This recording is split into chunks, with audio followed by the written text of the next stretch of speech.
Hey friends, and welcome to another episode of the Soul CEO podcast. This is episode 20, and my name is Rachel Picard. This is such an exciting episode because I think it's so relevant in the day that we're living in today. So if you got a chance and you're not driving or on the treadmill or cooking dinner, grab a pen, grab a piece of paper, because I think we can get some work done. We can get some transformation done. If you're new to this podcast, you're going to want to hit that subscribe button. And I really appreciate it if you guys leave a 5-star rating and a review. I want to highlight one of our subscribers here today. It is H. Morrison, who says, incredible information, 5 stars. H. Morrison says, Rachel has been and continues to be an incredible leader that helps you get out of your comfort zone so you can grow. I'm so thankful she has helped me learn how to be successful and continue to grow as a person and a leader. I cannot wait to hear more of her podcast. Thank you so much, Heather. I appreciate the love. And guys, this podcast is free, no ads, no interruptions, just work, just hopefully some value, some humor, some truth. And I'm really excited because I have a couple of guests jumping on here in the next coming few weeks that I think are just going to blow your socks off. So subscribe, rate, and review. And if you want to tag me on social media, screenshot, go right, whatever the screenshot noise is. Screenshot this right now. Go to Facebook or Instagram. You can tag me at Soul CEO. I should be back on Instagram here in a week or two. And I love interacting with you. I love connecting. I want to follow you back and continue on building this tribe. So episode 20. We are talking about comparison and how comparison kills, and it takes you off of your race, takes you out of your lane that is set to your specific destiny and your promised land. And if you guys have probably seen many quotes or quote cards or shareables online, people's cover photos, it says, comparison is the thief of all joy. And that is credited to the former president, Theodore Roosevelt, Teddy Roosevelt. Comparison is the thief of all joy. And I believe that this is true because there are actually scriptural references to comparison and how deadly it can be. And I want to share, I don't know if you guys are like this, and if you guys go back to I think it was episode 15 of the Color Personalities. If you have any little bit of red in you, this could be your downfall. If you are competitive, and you're competitive without growth, without transformation, without the personal inner work and the spiritual work, comparison will literally put you in bondage. It'll put you in bondage spiritually, emotionally, financially, keeping up with the Joneses, having a deep sense of unfulfillment in your life. Even if you're not a hardcore red, I still think comparison naturally occurs within all the colors, within all of us. And it's because of that nature of not feeling enough that we tend to look to other people. Now, I am competitive. I would say that I'm competitive at times to a fault. And in my earlier days in network marketing, there was I needed a leaderboard. I always needed a contest. I needed a point system. I needed some sort of public tracking to show where I rated. I loved it. Actually, in my first company, they actually had a listing of the top earners. I think it was like top 50 or top 100 earners. And I loved to see my name kind of crawl up that list. Even though I wasn't really making much money, I love to see that I beat somebody else, I beat somebody else, I beat somebody else.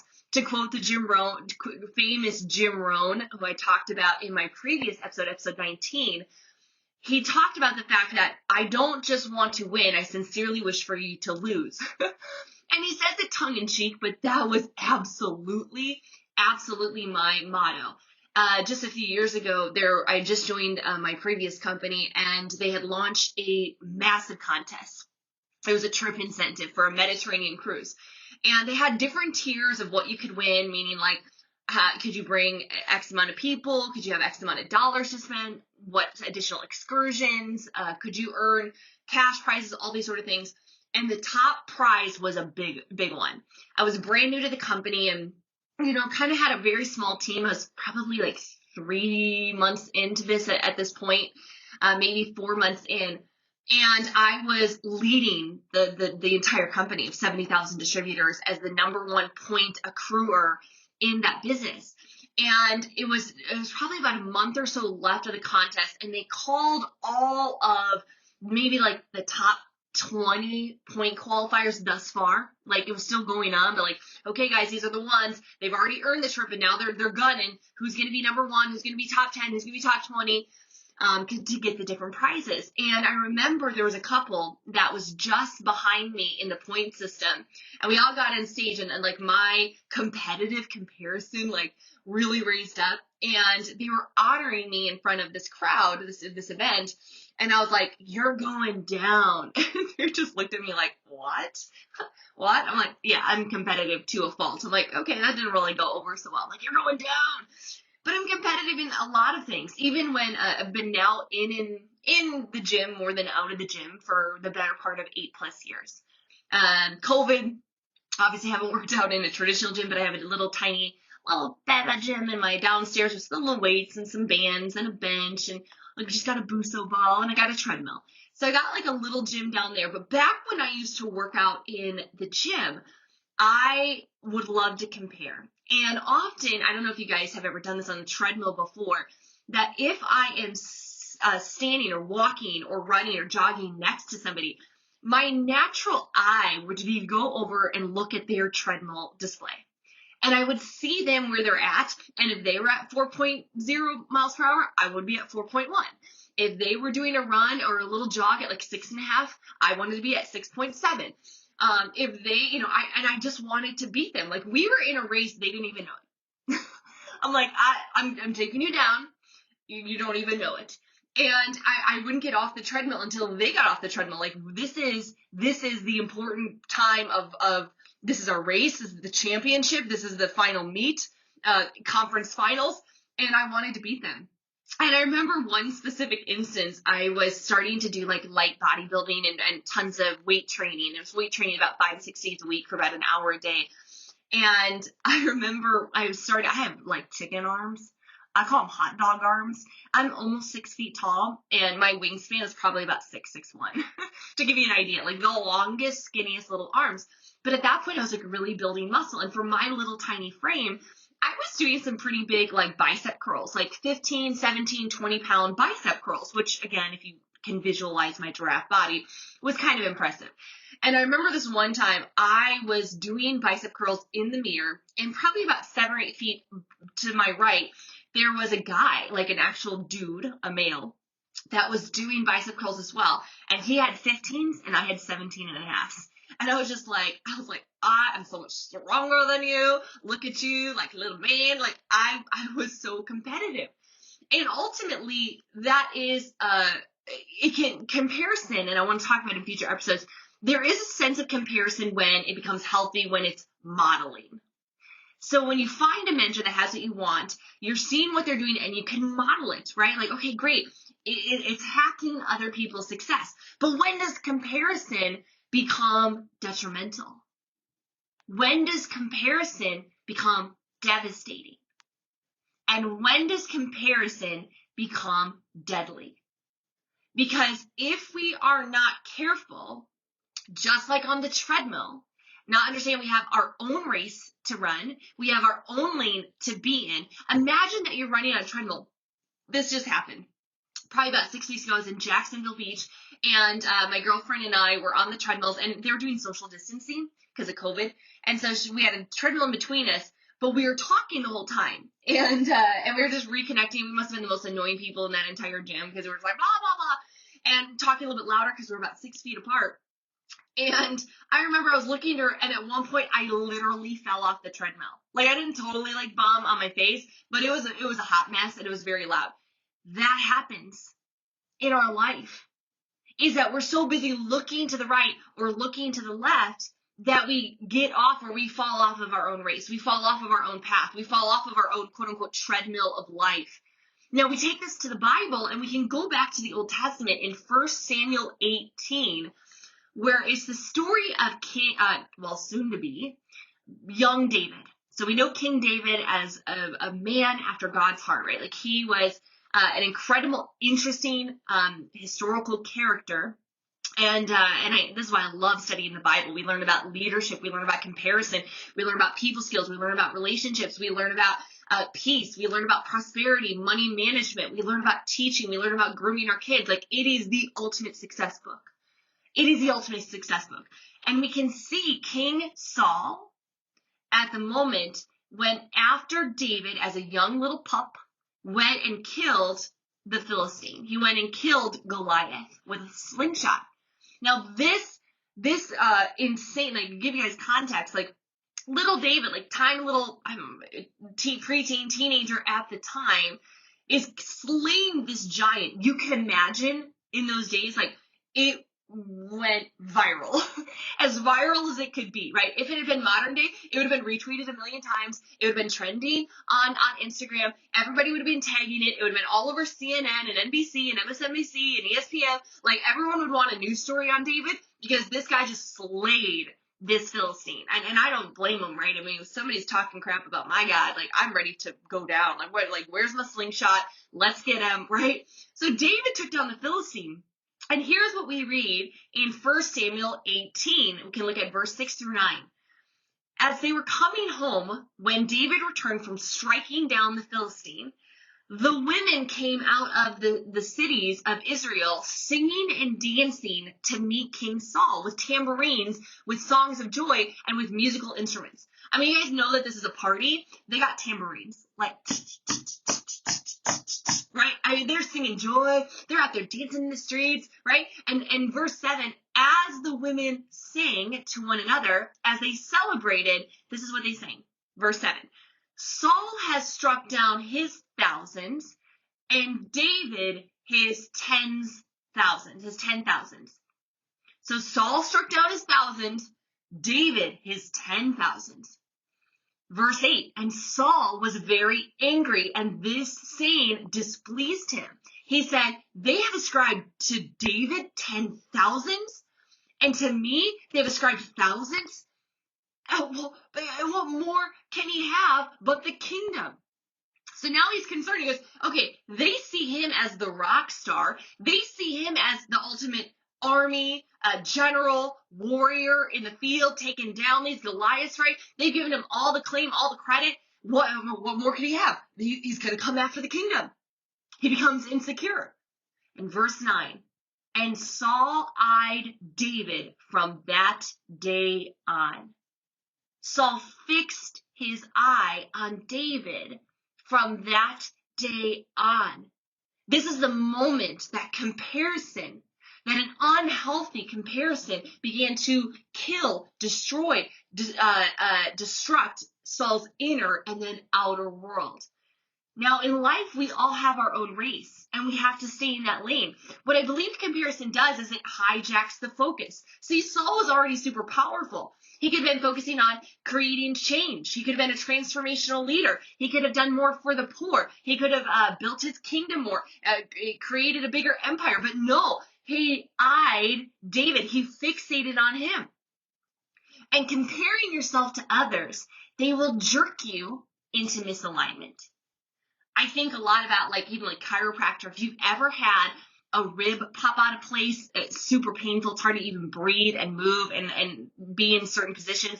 Or just in general, like right now, I know I need to go to the chiropractor. Like, it's just been too long.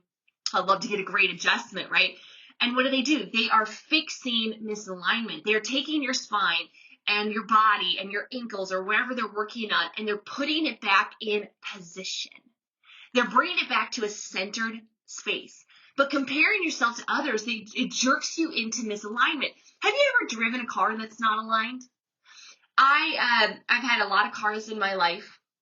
I've talked about it. I like white cars.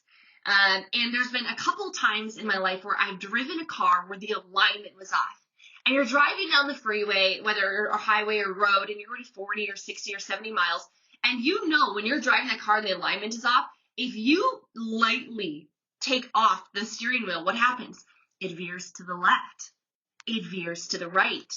And you begin to drive out of your lane. Now, without correction, without like seeking a mechanic, without going out there and addressing the situation, like the systemic issue, the misalignment could be deadly. You could hurt yourself and you could hurt others. You want to be in alignment with your assignment. You want alignment with your assignment. Where do we see the assignment? I see it straight in Hebrews 12, 1 through 2. I see it straight in 12, 1 through 2.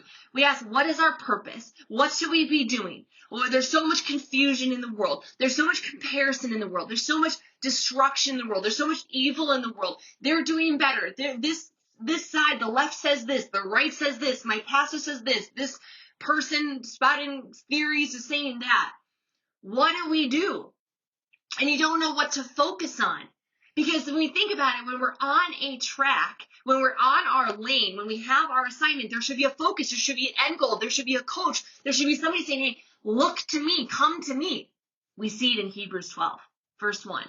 Therefore, since we are surrounded by so great a cloud of witnesses, let us also lay aside every weight and sin which clings so closely, and let us run with endurance the race that is set before us. Let us run with endurance the race that is set before us. Guys, the comparison will trick you into believing that your life is a sprint when it is a marathon. That your destiny is a sprint and not a marathon. So when other people are going faster than you, you lose track of the fact that we need endurance for the race that was set before us. It was set, which means it was planned, which means it was predestined. God already created you perfect. He knows you're wonderfully made. He's counted every hair on your head. He has set a specific race in front of you. And that's going to look very, very different for all of us. Some of us, our race in front of us is to be a 7 or 8 figure network marketer. Some of us to be the #1 realtor inside of our community or inside of our state or inside of a company. I worked with one gentleman who sold one of my homes, and he was like the #1 RE/MAX agent in the country. Just so happened to live down the street from where I was selling a house in the Woodlands, Texas. But each of us have a race that's set before us. And that's a whole nother conversation when we talk about prospering where you're planted. Verse 2, Hebrews 12. So we say, let us run with endurance the race that is set before us. Verse 2, looking to Jesus, the founder and the perfecter of our faith, who for the joy that was set before him endured the cross, despising the shame, and is seated at the right hand of the throne of God. He is the founder and the perfecter of our faith. But it says looking to Jesus. Guys, if there's anything you get out of this podcast right now, it is stay in your lane and look to Jesus. Stay in your lane and look to Jesus. You are God's masterpiece. You may not feel that way right now because you're like, oh, I'm just a hairdresser. But you know what? God has a plan for you in that salon. You are a witness for Christ in that salon. Oh, well, I'm just a rank 2, or I'm just a rank 3. I'm just getting started, or I'm been stuck at this level in my network marketing business. Guys, you have a calling right now to be where you're at. Not to say, hey, don't up-level your skill, don't seek to get better, but are you getting better and stressed out because you're comparison to other people, or are you staying in your lane looking to Jesus and giving it all you got? He is the founder and perfecter of our faith. I find that so much comparison happens when I lose faith in where I think I should be by now, which is comparison. What I feel like the life I should have right now. Well, it shouldn't be this challenging. Well, I shouldn't have this struggle. God is working perfectly inside of the race set before us, and he calls us to endurance. You might say, well, I'm just a mom. I have no influence. Guys, you have been given a holy responsibility with those children. And he has called you into that season for a reason. You might say, hey, I can't spend as much time as Rachel does in her network marketing business. Guys, you're in a different season. I might be in that season, God willing, in the future, that I have children. You know that at that time, it's not going to be the same hours or intention. And so if you're in a season where you have young kids and you feel that guilt of tugging, it's like, no. God, lay aside that weight. Lay aside that sin of comparison, of idolatry. Let us run with endurance in the race that we have. God, make me the best that I can here. Help me prosper where I'm planted here. You are God's masterpiece. He doesn't make junk. Like, you may not like your lane right now. I know it. I've been there. Guys, there are moments that even this week, and I'm like, I don't like my lane. And I don't know if you've ever gone or done a commute in traffic. I used to commute 2.5 hours a day. in my first really career. So I spent over 2 hours a day in a car. Undoubtedly, this was in Scottsdale, Arizona. I was going up the 101. So I was south of Phoenix and then driving all the way up to North Scottsdale. So I was on the 101. Now, the 101 is a pretty great highway. Phoenix in general doesn't have massive traffic. They have a really great traffic system and grid system with their I love driving there. But one thing that could always mess us up, which was, inevitable, there'd be accidents. There'd be collisions. And when that happened, there was actually several times where I was late to opening the store that I worked in for retail and retail management. And I remember there's times, if you've ever been stuck in traffic ever, and you get in a lane, do you always choose the slowest lane? Is it just me? It's a spiritual gift. I think I always choose the slowest lane. And then when you finally get this moment to switch lanes, you find somebody was kind of snoozing behind and back, and then you get there's a little, and you get into the fast lane, and then what happens to that lane? It becomes slower. Is that just me? Is that the only one that's ever happened to? You may see other people passing you. You may see other people going faster. You may see other people doing better. Fix your eyes on Jesus.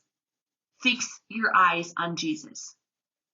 I think about there's a great book on the rhinoceros mindset that talked about how rhinos, it's kind of a very light, easy read. If you want to pick it up, you can. I can summarize. I mean, it's basically having the endurance to do it. Rhinos are happy. There's two types of people, rhinos and cows. Rhinos, what's really interesting about rhinos is that they have zero peripheral vision. They're completely blind. They cannot see to the right or the left. They can only see what is right in front of them. Rhinoceroses are actually natural leaders as well. They don't tend to be in a giant herd or a giant group of people. They're kind of solo. They're on a mission. They look ahead. But the interesting thing also about rhinos is that they have 3-inch skin. Their hide is 3-inch thick. 3 inches thick. So when a bird poops on them, or somebody, a lizard is crawling all over them and just on for the ride, chilling on their back, or somebody throws a spear at them, they can't even feel it. And could you imagine if we begin to ask and believe with a rhinoceros faith that beyond whatever guys is going on around us, that we stay fixed on our lane. We don't look to the right. We don't look to the left. And we become bulletproof in the plan that God has for us. Now, there's more in the Bible that we can unpack. But guys, go look at it. Romans 12:6. We are all different. It says Romans 12:6, having gifts that differ according to the grace given to us, let us use them. If it's prophecy in proportion to faith, etc. We all have different gifts. And I know that there are some things that you are great at, and there's some things that you are horrible at. There are a lot of things that I'm really good at, and there's things that I absolutely am the worst. I'm going to tell you guys right now, confession time, confession. My name is Rachel. This is Soul CEO. I'm your friend, and this is a safe place. I am the worst person when it comes to laundry. At this moment, and I've already done several loads this week, I think I probably have about 5 loads. And somehow I have accumulated 5 laundry baskets. So I have 2 laundry baskets. I have another wicker thing, hamper in the bathroom, master bathroom. And then I also have a straight up laundry hamper with 2 different sides, darks and lights or whatever. And so I have these 5 contraptions, and laundry just piles up. And this is really funny too, because my husband is also terrible at laundry. So we laugh. We're like, oh man, it would have been so great if one of us would have been really good, but we're both terrible. So what happened after a week or 2, and I don't know how, I have no how, again, another spiritual gift I would like you to know. We have the ability to go through 8,000 outfits in 2 weeks, which is really funny because we wear the same things over and over. I mean, do you guys do this as well? 80% of my closet never gets touched. I wear the exact same pants, leggings, sweatshirt, hoodie, Sherpa all the time. The same 4 pairs of pajamas every single night. I just rotate them. I have my favorites. I need to do a deep clean. Can we all just get a deep clean? I don't know if it's the minimalist, wanting to rise up in me, but the amount of clothes that we have is crazy. But we all have different gifts. There are things that you're good at. There's things that you're called to. There's things that you can continue to develop in your lane with Christ. But we have different gifts according to the grace that was given to us. 2 Corinthians 10:12. Not that we dare to classify or compare ourselves with some sort with some of those who are commending themselves, but when they measure themselves by one another and compare themselves with one another, they are without understanding. So what they're saying is, what Paul is saying here is like, I think he's saying is that when we compare ourselves, when we measure ourselves by one another, we are not wise. We are without understanding. Now, this has always been from the beginning of time. We see this in 1 Samuel. Saul dealt with comparison. Saul saw it. And you know what's so unfortunate is that what we see with Saul is that his comparison wasn't started internally. It actually was sprung up by external. How? How did King Saul's fixation on David and jealousy of David, how did it start externally? Well, we can look back at it. It was verse 6. After David struck down the Philistine, the women came out of the city, right? They were dancing and they had their tambourines and they were singing and their musical instruments. And it was the women that were screaming, Saul has struck down his thousands and David his tens of thousands. And we see that even with parenting. Why can't you be more like your brother? Your sister always keeps her room clean. And then you walk past your sister's room and she's sitting there in her nice, perfectly made bed. And you're like, right? We see that with parenting. Sometimes it's the external edification of somebody else that we internalize it for misalignment. We internalize it and get off course. Now, this is such an epidemic. I want to talk about the real epidemic. We see comparison on social media. We see other people's highlight reel, and we compare our behind the scenes to it. Don't compare your behind the scenes to someone else's highlight reel. We all fail. We all cry. We all lose. We all use filters, okay? And I know social media is valuable. I use social media to promote this podcast. I use social media to build my business. I use social media to reach others for Christ. I use social media to connect and build relationships. I built, so many of my best friends I met through social media. So when is social media destructive? When it gets into comparison. We know the old, Snow White adage, mirror, mirror on the wall, who's the fairest of them all? That's, the old Disney adage, mirror, mirror on the wall, who's the fairest of them all? And I'm concerned that now today in 2021, that it's mirror, mirror on Facebook, tell me how my life should look. Mirror, mirror on Instagram, tell me who I really am. Guys, it is time to stay in your lane, to fix your eyes on Christ. And ask yourself, when you have those moments, when we have these pits, when we see ourselves fixating on somebody else, when we chop down our little accomplishments, or when we look and we're unsatisfied with our assignment, and it begins to take us off of our course, off of our lane, we have to ask ourselves, how is this serving me? What do I gain by feeling this way, by focusing on others? And even more so, what do I lose? Because every time, guys, I compare, and I still struggle at times, less now by the grace of God, I lose peace. I lose fulfillment. And if I'm not careful long enough, as King Saul saw, I could lose the race. I could lose the race. Instead of trying to become the best person, the best Rachel, guys, you need to be the best Erica. You need to be the best Tehani. You need to be the best Melody. You need to be the best Alyssa. You need the best Heather. You need the best Anna. You need to be the best Patty. You need to be the best Tony. Like, you are not somebody else.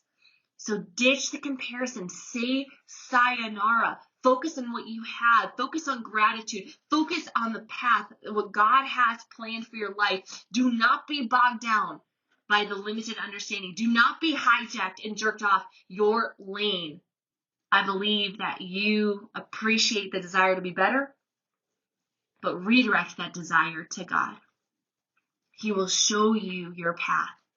Embrace this change. I believe that you're uniquely made for what you have right now. Get in alignment with your assignment and stop comparing. I love you guys. We'll see you on the next episode on the Soul CEO podcast. And if you like it, tag me on social media. I love to see you guys give me life with your reviews, with your little messages, with your tags. It encourages me to keep going. Okay. Love you. God bless, guys. Bye.